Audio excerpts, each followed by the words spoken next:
Good morning दोस्तों, क्या हाल चाल। अस्सलाम वालेकुम, सत श्री अकाल, जय श्री राम।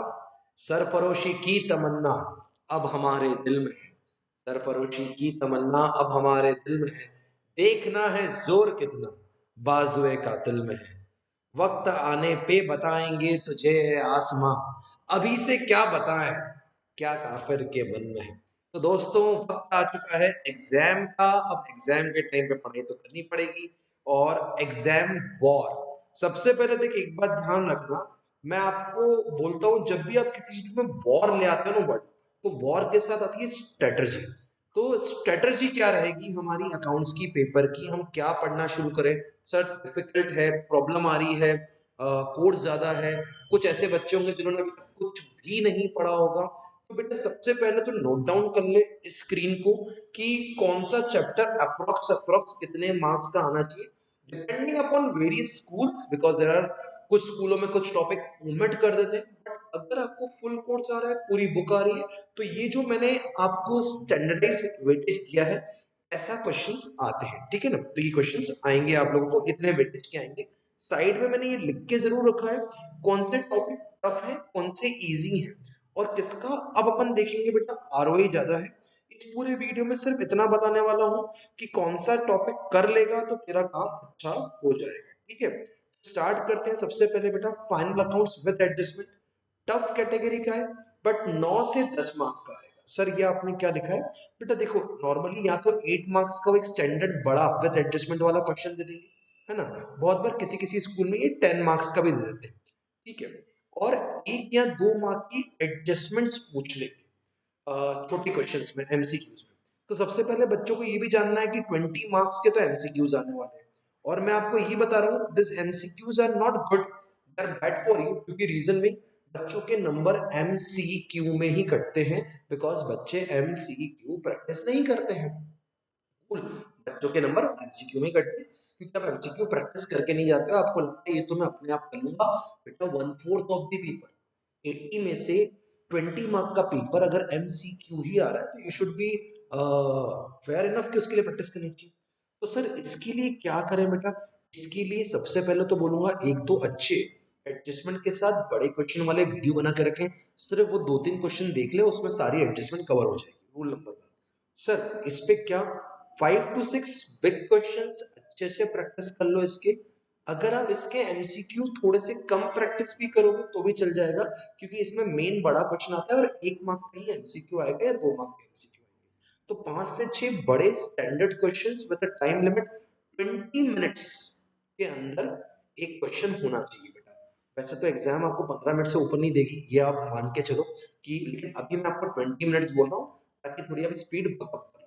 कूल, ठीक है ना। अच्छा सर, क्या ये चैप्टर अच्छा है, इसका आरओआई अच्छा है? No, not a good ROI. मैं इस पे ना जब भी मैं लगाऊंगा बैड, गुड और क्या कहते हैं एवरेज, तो इसका बैड आरओआई है बेटा।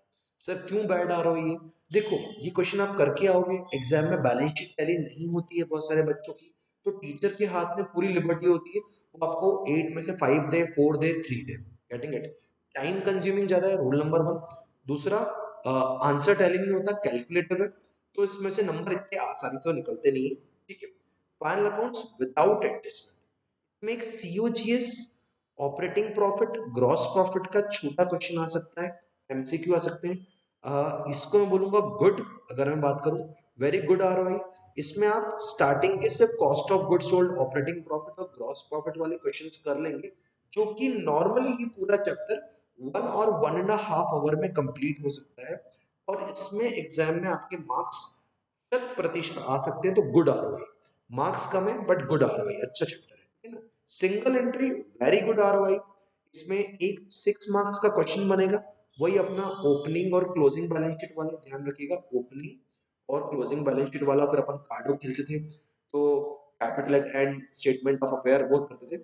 तो इसमें एक 6 मार्क का क्वेश्चन और 1 मार्क का कोई एमसीक्यू आएगा तो आएगा सिंगल एंट्री के ऊपर। ठीक है, तो 1 मार्क का ही एमसीक्यू आएगा। जिन चैप्टर्स में से ज्यादा एमसीक्यू आएंगे उनके एमसीक्यू पे अलग बोल दूंगा। इसको आप लिखो वेरी गुड आरओआई, मतलब ये चैप्टर ऐसा है जिसको आप 1 to 2 आवर्स में कंप्लीट कर सकते हो। सर कौन से क्वेश्चन करें बेटा? सिर्फ 4-5 अच्छे क्वेश्चन प्रैक्टिस कर लेना एग्जाम टाइम पे, मस्त बढ़िया opening balance sheet, closing balance sheet निकाली, काम हो जाएगा।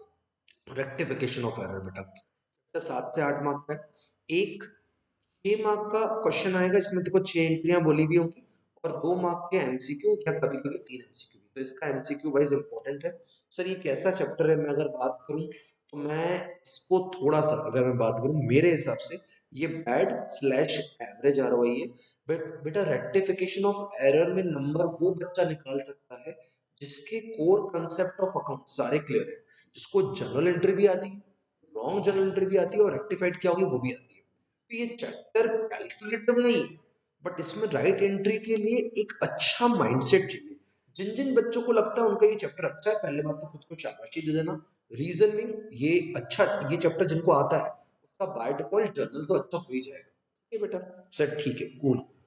बीआरएस अगर मैं बात करूं 7 to 9 मार्क्स, इसका भी बेटा 5/6 मार्क्स का क्वेश्चन आएगा और 2 से 3 मार्क के एमसीक्यू। तो यहाँ पे एमसीक्यू बी आर एस में से बनते हैं, तो आप बीआरएस के एमसीक्यू प्रैक्टिस करेंगे। ठीक है, ध्यान से। सर कैसा चैप्टर, मैं बोलूंगा गुड यार बेटा, मतलब इसका आरओई अच्छा है।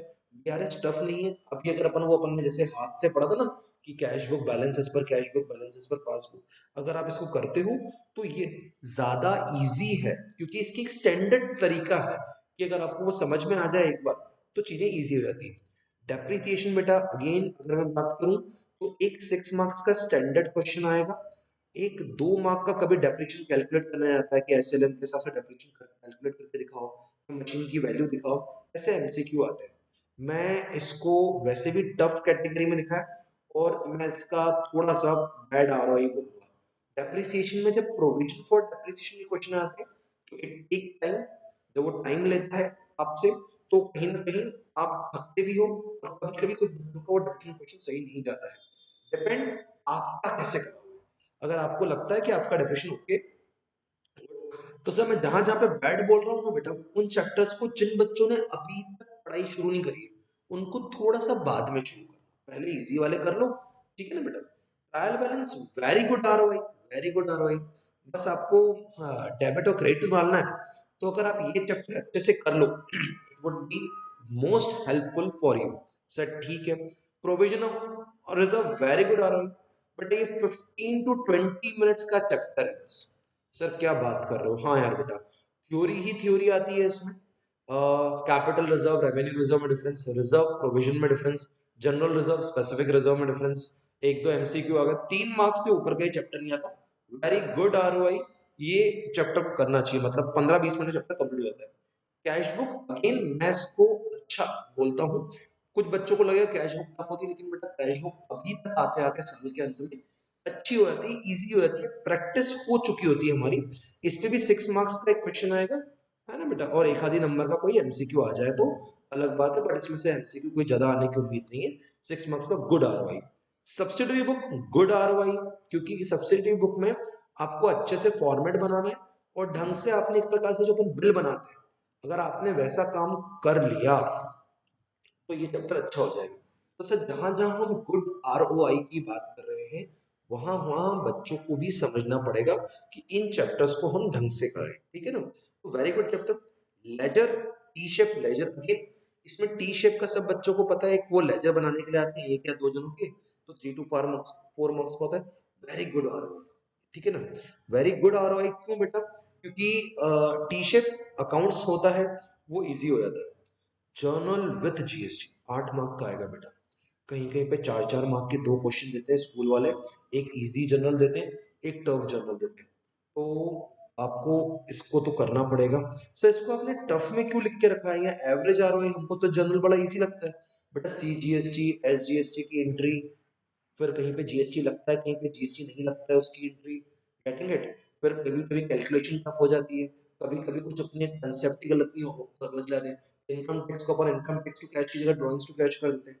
तो यार जनरल थोड़ा सा विशाल चैप्टर है, तो मैं इसका एवरेज आरओआई बोल रहा हूँ। जिनको आता है वो कर सकते हैं, बट 8 मार्क का तो आएगा बेटा, जनरल जनरली 8 मार्क का आएगा। अकाउंटिंग इक्वेशन गुड आरओआई, अभी तक करके आए हैं, कोई टेंशन नहीं, स्कूल वाले 4 मार्क का दे देंगे आपको, तो ये उनकी दया दान होगा। चैप्टर नंबर 1, 2, 3 जो चैप्टर्स हैं वो 8 मार्क की theory, accounting principle, limitations of accounting, qualitative characteristics, और एक आता है बेटा वाउचर। वाउचर 3 मार्क्स का आएगा, डिपेंड किसको वाउचर बनाने आता है। तो मैं थ्योरी अगेन आपके ऊपर है कि आप थ्योरी कैसे करते हो। बाकी थ्योरी एक बार रिवाइज तो करनी पड़ेगी। पीछे के जो भी बुक आप रेफर कर रहे हो उसके पीछे के MCQs, assertion, reasoning, fill in the blanks अच्छे से कर लेना। वाउचर्स बनाने के लिए आते हैं बेटा 2 से 3 मार्क के। कुछ कुछ स्कूलों में वाउचर्स ओमिट भी हो जाते हैं। अगर वाउचर बनाने के लिए आ रहा है तो it will take time, but it's a easy thing. तो अगर आप वो वाउचर पढ़ लोगे तो चीजें इजी हो जाएगी।